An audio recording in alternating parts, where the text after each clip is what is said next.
Hi everyone, I just wanted to give you an update on the rally today in Brisbane. Thank you very much to everyone who attended. Some people came from far away as North Queensland, other people organised carpools to get others there, and I want to thank everybody for the effort they took to get to the rally. We had quite a few people there and lots of new faces there, which was very nice to see.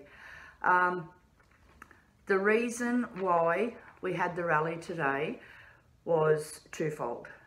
One, to announce a petition that we're starting, calling on the Queensland Government to implement some recommendations that the MCUA and the MCAG have given to the Health Minister. We had one of his advisors there today too, talking to Grace. I spoke to him later this afternoon when I was submitting the petition to the Parliament. I'm not saying they're working with us at this stage, however they are listening and they have taken these recommendations on board. Grace and I were both in discussions with the Health Minister's office on Friday talking about these recommendations, but in the meantime we've organised a petition asking for all of these recommendations to be implemented in the Queensland Cabinet, because these changes will be able to give us all access, something that none of us have at this stage, or very, very few people who are able to negotiate the legal application process.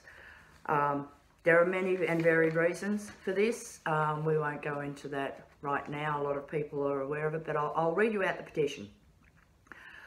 The residents of the state of Queensland draws to the attention of the House. 1. The Commonwealth Corporate Cannabis Scheme has failed patients, and complaints of maladministration and corruption within Queensland Health and Children's Health over delays and blocking access from other suppliers because of research grants and contracts with GW Pharmaceuticals and Zenova, who have the synthetic CBD and THC. The costs and injustice of arrests are not justified. The Drugs Misuse Act's objective, when it was first brought in, was to target drug traffickers, not consumers. However, over 90% of consumer arrests adversely impact health, family, employment, education and travel. Legal defences exist for cannabis crimes within the Drugs Misuse Act. The excuse of the defence of justification or excuse is in the Drugs Misuse Act, and the Criminal Code has extraordinary emergencies and justification and excuse. The petitioners therefore request Queensland Parliament to take all measures to stop police arrests of all patients, carers or consumers, to ensure every adult and child has safe, affordable, equality access and supply.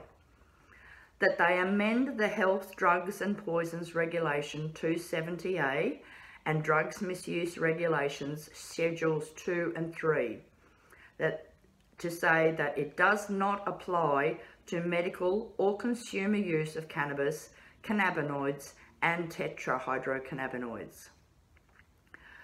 To make new regulations pursuant to the Health Act S132, Cannabis registration card must be granted to a person to cultivate 6 plants in flower, to produce, possess their own cannabis, on providing certification and informed consent they understand and accept all risks, benefits, responsibilities and liability for use and storage of cannabis, and must not sell or supply to another person.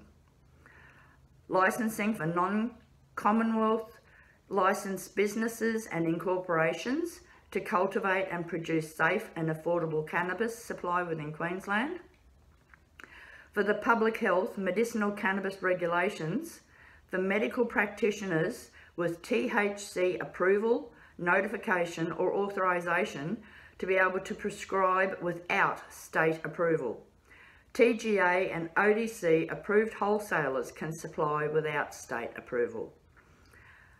And lastly, an open, transparent, inclusive inquiry, a repeal of the Public Health Medicinal Cannabis Act, and an establishment of an independent cannabis body outside of Queensland Health to oversee the cannabis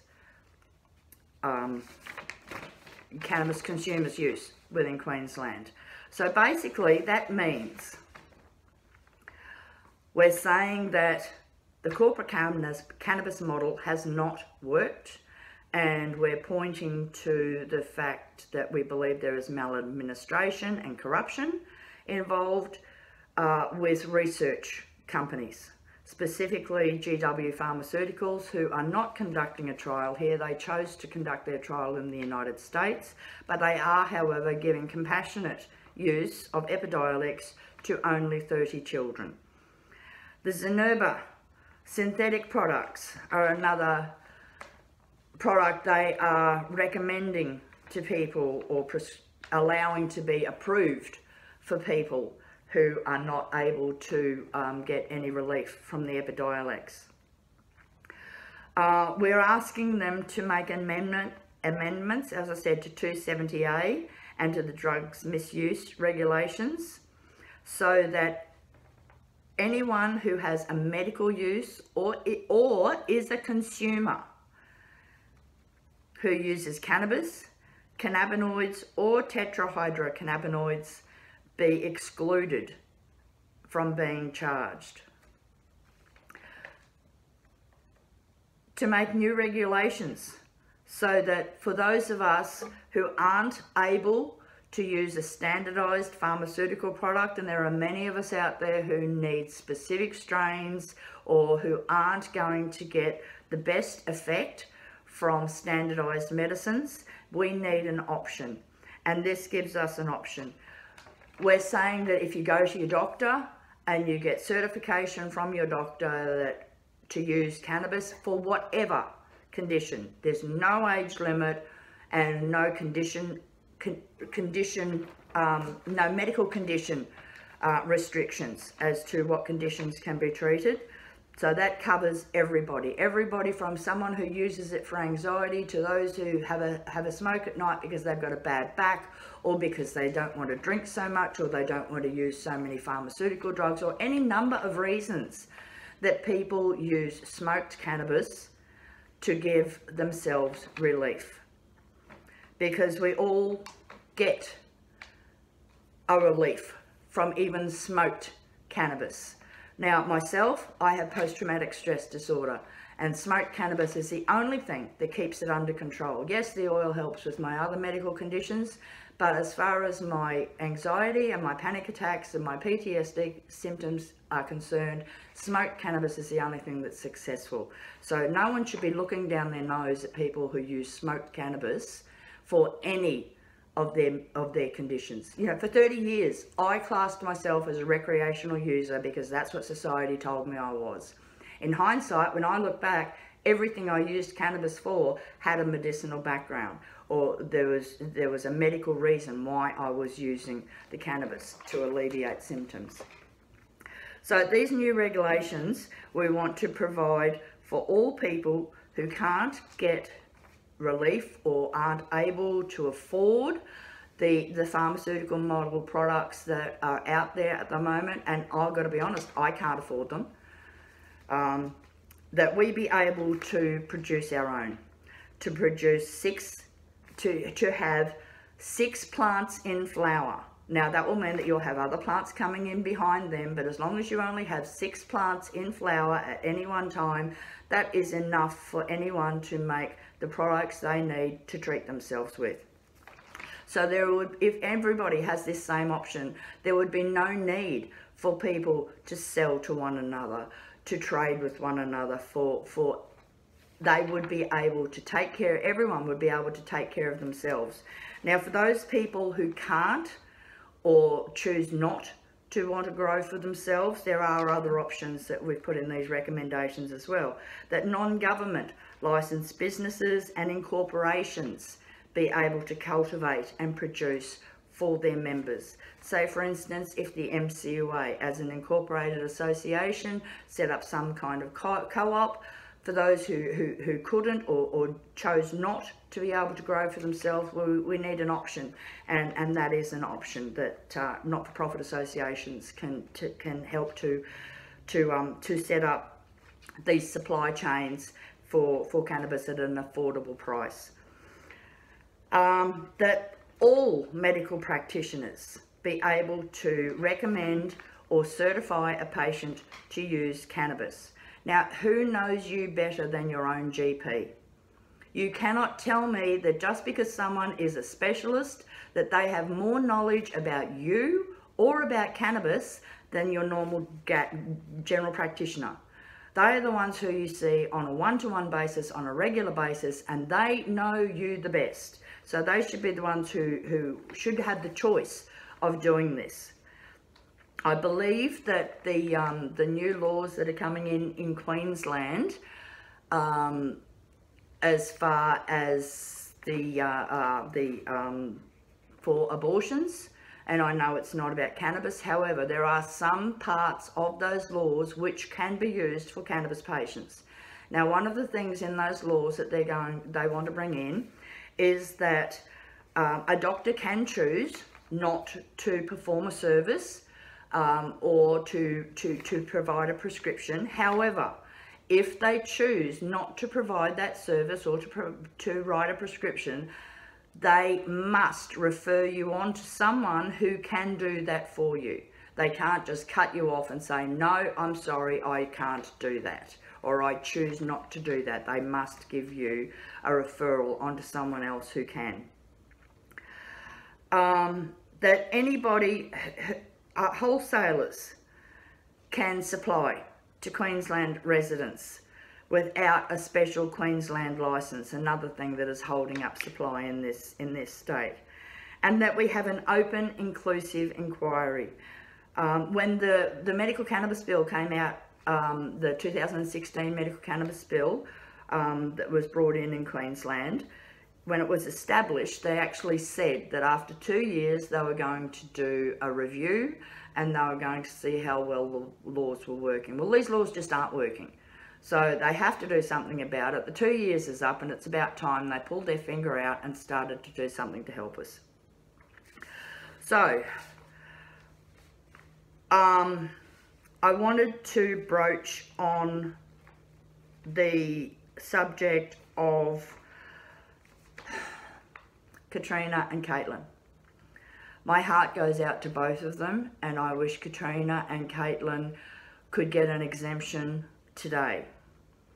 However, the way the Queensland laws stand at this stage, the way they are written, not even the Premier or the Health Minister can grant exemptions. These recommendations can. And if they implement these recommendations, they don't need to go to Parliament, they only need to go to Cabinet. They could have this in law next week if they chose to. So that's the petition. Now, I wanted to thank Michael Berkman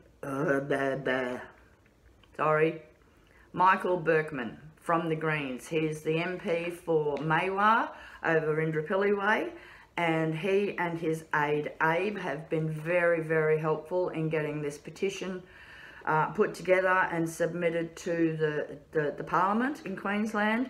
And Michael Berkman has actually sponsored the petition and will actually back this up and speak for us in Queensland Parliament. And I wanted to thank Michael and the Greens for doing this to help all of us. I'd like to thank our speakers today, Kevin James, who's a member of the Australian Chronic Pain Association. I'd like to thank Carol Ireland for submitting a statement for us to read out today on how Epilepsy Action Australia feel about access for their patients. I'd like to thank the Health Minister's aide who attended the rally today and who spoke with Grace Sands there, and I also had a quick word with him over at Parliament House when I dropped the petition off to the clerk to be submitted. We also had some discussions with the Health Minister's office and with his aides last Friday, Grace and I, talking about these recommendations. So we're very hopeful that they will start to listen to what we've got to say, and that they will implement these so that everyone, including Caitlin, can have access immediately. Because, as I said, presently the laws don't allow for anyone, not even the Premier or the Health Minister, to be able to give exemptions. I'd like to thank all the patient speakers. We had several people who opened up their hearts and told us the stories of the problems that they're going through, trying to get access or trying to treat themselves. We also had some people who were talking about the harms of prohibition. There are so many harms out there that don't even apply to medicinal use or recreational use. We're talking about grandparents who can't see their grandchildren because their own children are going through family law issues, and I've had one of my own children tell me, you can't see your granddaughter while you're being a marijuana martyr. That's not fair, not to me and not to any other grandparents. I know there are lots and lots of other grandparents out there in the same situation.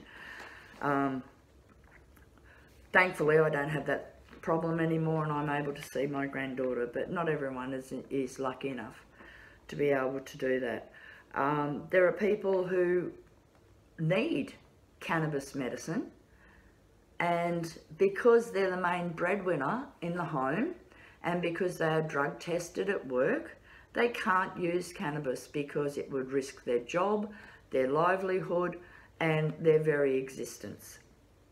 So I wanted to thank all of those people who spoke up today about how prohibition is actually harming them. I wanted to thank once again all of the community support we're getting, and last but not least, for all of her hours and hours and hours of sleepless nights and lots of work, I want to thank Grace Sands. Grace is the one who put this together. Grace is the one who actually has submitted this to Parliament before, and I'm just hoping that they will listen to us this time. So we want everyone in Queensland, get hold of your state MP and tell them to support these recommended changes so that we can have access and we're not breaking the law and risking being arrested on a daily basis. It's ridiculous that the Drugs Misuse Act, which was written to target traffickers, 90% of the people who are being charged under the Drugs Misuse Act are consumers, are patients basically. You know, whether they're using knowingly to treat conditions or whether they're using unknowingly, as I did for decades. They're still consumers, they're still getting a benefit from cannabis, and there shouldn't be any restrictions on who, what age or what conditions are treated. So I'm asking everybody to get behind this petition. I'll post the link as soon as we've got it. It's been submitted to Parliament. I'm just waiting on some final details and for it to be lodged up on their website.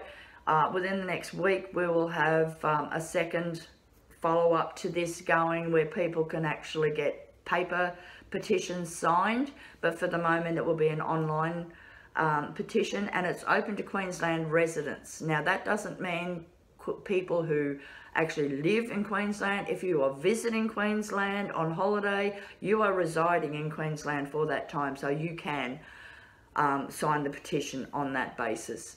I want to thank everybody once again. I hope everybody understands what these recommendations could do for not just patients in Queensland. If we can get these implemented here, then every other state has no excuse not to follow the Queensland model. It's about time Queensland took the lead and showed that they really do care about their citizens and their patients and stopped arresting us all for using cannabis. For goodness sake, it's a plant. And in its raw form, it's non-psychoactive. It's THCA, it's CBDA. You cannot get any psychoactive effect in it. In fact, you could compare it to grapes. Grapes are a plant. Grapes can be intoxicating if you put them through a preparation, you know, production methods as well and make wine. There's no reason why it can't be classed the same. With wine, you can grow it. You can produce it. You can even gift it to family and friends if you choose to. It's only when you want to sell it that you need to be licensed. So I'm saying that, you know, it really should be looked at like that, from that perspective, rather than as a drug. It's not a drug. Yes, it can be intoxicating for some, but it's not a drug. And it's about time that people stopped referring to it as such.